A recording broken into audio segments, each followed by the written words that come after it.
আসসালামু আলাইকুম আরহামতুল্লাহি ওয়াবারাকাতুহু।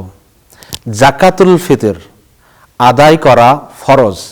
ইমাম আবু হানিফা বলছেন জাকাতুল ফিতর আদায় করা ওয়াজিব।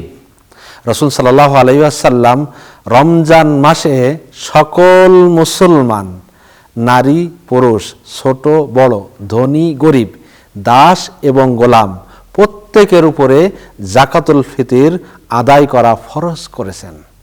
এই জাকাতুল ফিতর কি দিয়ে আদায় করতে হবে? সাধারণত মানুষ যেই খাদ্যবস্তু খেয়ে থাকেন, যেই খাদ্য অভ্যাস আছে মানুষের, এই খাদ্যবস্তু দিয়ে জাকাতুল ফিতর আদায় করা উত্তম। যেমন খেজুর, আটা, চাউল, গম, কিশমিশ, পনির, এই সকল জিনিস দিয়া জাকাতুল ফিতর আদায় করা সবচেয়ে উত্তম। কিন্তু এই খাদ্যের বাইরে যদি অন্য কোনো খাদ্য মানুষ অভ্যাস হয়ে যায়, যে খাদ্যগুলো মানুষ খায়, সেই সমস্ত খাদ্য দিয়েও জাকাতুল ফিতর আদায় করা যাবে। এখন কথা হলো, এই জাকাতুল ফিতর আদায় করার পরিমাণটা কত?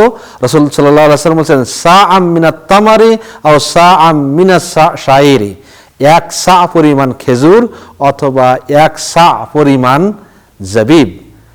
সুতরাং আমাদেরকে পরিমাণ হলো এক সা পরিমাণ। এখন যেহেতু এক সা পরিমাণ বলছেন আল্লাহ রাসূল সাল্লাল্লাহু আলাইহি ওয়াসাল্লাম, এক সা আপনি যখন ওজন করতেছেন, চাউলের একটা ওজন আসে, সেটা গমের ওজনের থেকে আরও ভিন্ন, আবার কিশমিশের আরও ভিন্ন। সুতরাং প্রত্যেকের আলাদা আলাদা ওজনের পরিমাণ আছে। আপনি হর হামেশে বলে দেবেন 2 কেজি 2.5 কেজি, এটা হবে না। আপনাকে এক সা পরিমাণ জাবিব হতে পারে 2.5 কেজি, চাউল হতে পারে 3 কেজি, কিশমিশ হতে পারে 2 কেজি, বিভিন্ন প্রকার আছে। সুতরাং আপনার পরিমাণের মাধ্যম হলো রাসূল যেটা বলে গেছেন এক সা পরিমাণ, এক সা পরিমাণ আপনাকে আদায় করতে হবে।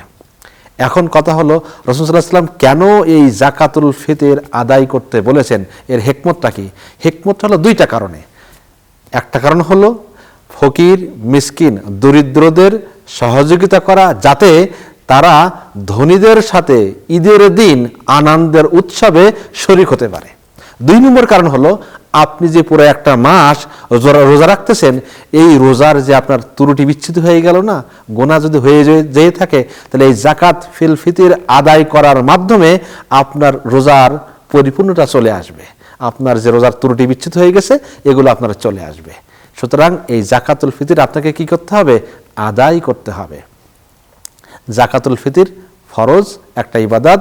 আমরা এই ইবাদতটা কি করব? আদায় করব। এখন সর্বশেষ কথা হলো, এই জাকাতুল ফিতর কখন আদায় করতে হবে?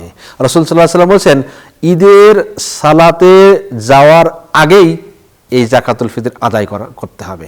আমরা যখন ঈদের সালাতে বের হব, এই বের হওয়ার আগ মুহূর্তে আপনার এই জাকাতুল ফিতর আদায় করা উত্তম করতে হবে।